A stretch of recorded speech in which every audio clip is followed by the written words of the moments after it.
Hey, this is Mouryou and these are my pickups for April 2024. It's quite a lot, actually, surprisingly, but a lot of it is, well, you can call it filler for the N64 because it's mostly sports games to fill the collection. But yeah, but let's start with the Super Nintendo, or better said, Super Famicom, because they are all Japanese games. First off is Dragon Ball Z Super Saiya Densetsu. This is a remake basically of two Famicom games. Puts them together. Yeah, I have the Famicom games too, but it was pretty cheap. So all pretty cheap. So I got Dragon Ball Z Super Butouden. That's the third one. I picked one, and the second. So the whole Butouden trilogy on the Super Famicom. These were released in Europe, but only, I think in France. I think only in French. So they are French, and one of them cuts out the story mode for some reason. I don't know why they did that. So I got the Japanese ones. I got also a bunch of JRPGs. First one is Lady Stalker. This is a spin-off of Stalker, but sadly only released in Japan. Oh, it's okay. A Japanese version of Chrono Trigger, because Chrono Trigger was never released in Europe. And the US version is pretty expensive. I also have the DS version, so I can play it in English. I just wanted to have a Super Nintendo version as well.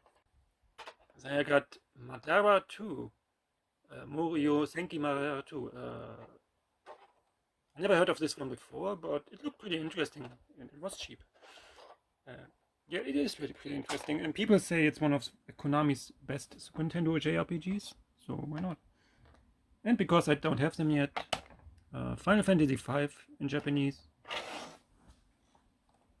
and 6. These came all in a bundle from the same seller, and he didn't have Final Fantasy IV, but I will get this one eventually too. Now to the N64, I got, like I said, a bunch of new games, mostly filler. Yeah, except the kind of filler, I guess. Let's start with the Japanese ones. Another of the Jikkyou Powerful Pro Yakyuu baseball games. This is the 6th one. I already have 4 and 5 and 2001 basic. I think I have only one missing now in the collection. But yeah, there are quite a lot on the N64. Yeah. And then I also got Jikkyou G1 Stable, also from Konami. This is horse racing. Well, the most interesting N64 game I got is Bakushu Jinsei 64, Misaze Resort O. This is Taito's version of Game of Life, kinda. Oh, this one also, by the way, came complete in box with manual, but at the time it was the cheapest option for the game because it's a bit more rare than the standard Jinsei game, which I already have. But yeah, this is not so much Game of Life, a gameplay type, kinda, but it's not about living actual life from start to finish. But it's a bit more like Monopoly. A bit more, you buy places on a beach resort and then can rent them and stuff. It's interesting. Pretty hard to play, of course, if you don't know Japanese, which I don't. The rest of the N64 games are all filler sports games, so I go through them quickly. I bought them all in the second-hand game shop. I went to a flea market, but there was nothing of interest. So I went to the second-hand game shop in my town, and I bought every N64 game I didn't have yet. They're all sports games, of course. FIFA 64, the worst soccer game in existence on N64 at least. RTL, LS 2000 soccer, whatever. It's called differently in different regions. NHL Breakaway 98. Ice hockey is fine. I prefer Brain Gretzky, which I don't have yet. I rented it back in the day. NHL Pro 99, another ice hockey game. They're not sorted, I just picked them. NHL Breakaway 99. More ice hockey. This one is interesting actually. NASCAR, which one was it? 99. Because it's, I wasn't aware there was a NASCAR game in Europe. Because we usually don't get them. It's not really something that's popular here. But yeah, this one got released in Europe. I think NASCAR 2000 wasn't. Madden Football 64. This one is not too bad. What they call Kobe Bryant in NBA courtside. It's a bit dirty. It's basketball. It's not as good as NBA Jam. It's alright. And this is probably the worst of all, maybe, because it's Premier Manager 64. This is a soccer manager game. I have no idea what to do in this because I don't care. But yeah, it's to fill the collection. I still want a complete collection. More interesting are the two DS games I got, because they're both not too easy to get. The first one is Kirby Superstar Ultra. This is basically a remake of a Super Nintendo game, Kirby Superstar, or how it was called here in Europe, Kirby's Fun Pack. But yeah, complete in box. And not too expensive. I was pretty happy I got this. This has some enhancements and extra content. That's pretty neat. The second DS game, I'm very happy to finally have this. I was looking for this for so long because it was never released in Europe, and I'm quite a fan of the series because the other games we got for DS and Wii, except a Trauma Team, which I have US version, but finally Trauma Center Under the Knife 2, complete in box, and the price was alright. It was still double digit. I think it's 96 euros or so, with shipping costs from, I think, Italy, an Italian seller. So I'm super happy to finally have this. Now to the Xbox 360, two new games. The first one is an add-on, but it's sold as a separate game. It's Red Dead Redemption Undead Nightmare. I never played this. I have Red Dead Redemption. Complete with map even. It's pretty cool.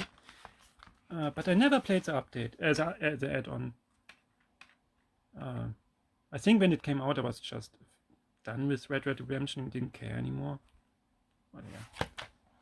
Also it was a DLC back then, and when it came out physically I really didn't care anymore. Well, it's okay. It was really cheap.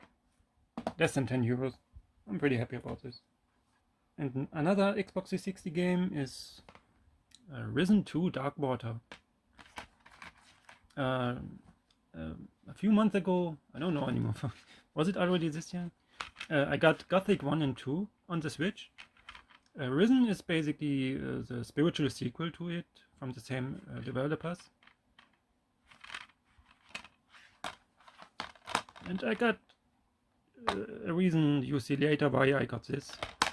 The sequel to a game I haven't shown yet. Well, that's how it is. Now to the PlayStation 4.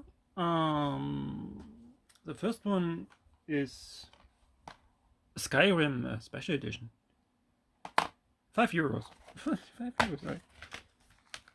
Sadly without map, but I have the Xbox 360 version, the original, with the map, and that map is much better quality.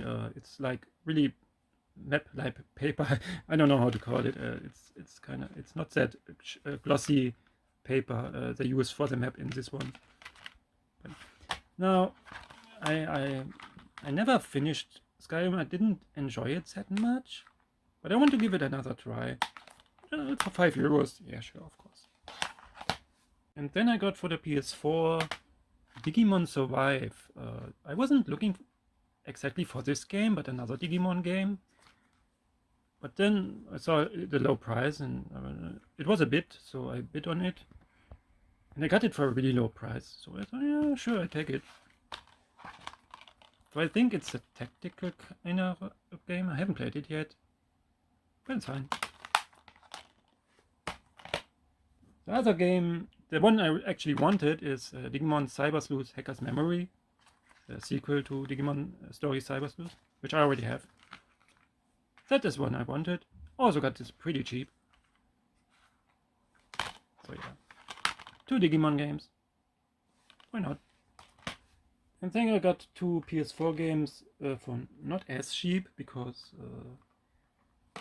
they are Earth Defense Force 4.1, The Shadow of New Despair.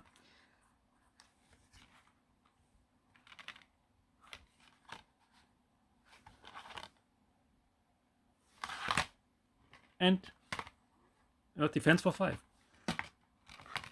Earth Defense Force 5 was actually a new game, because it was pretty, comparably pretty cheap where I bought it, and I bought it with something else.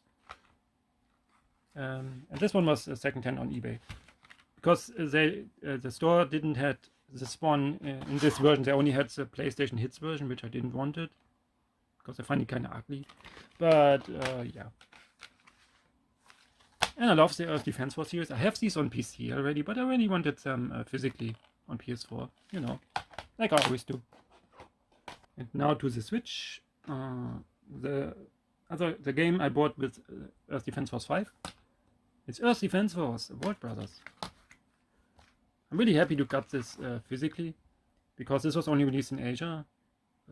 Maybe limited one had one, I don't know, but I don't care. But yeah, it's playable in English. And on PlayAsia is actually not that cheap, if it even available. But the store I bought this from with Earth Defense Force 5 was pretty good price, so I bought it. And the last game is the reason I bought Risen 2. It's Risen, the first game on Switch. So PS5 and I think Xbox Series X are getting a remake of Risen. But they can't do that on Switch, so they just put the original on Switch, which is an idea I really like. Companies should do that much more.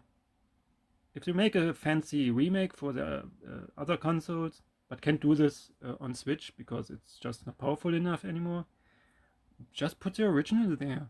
Yeah, I bought it, yeah. Why not?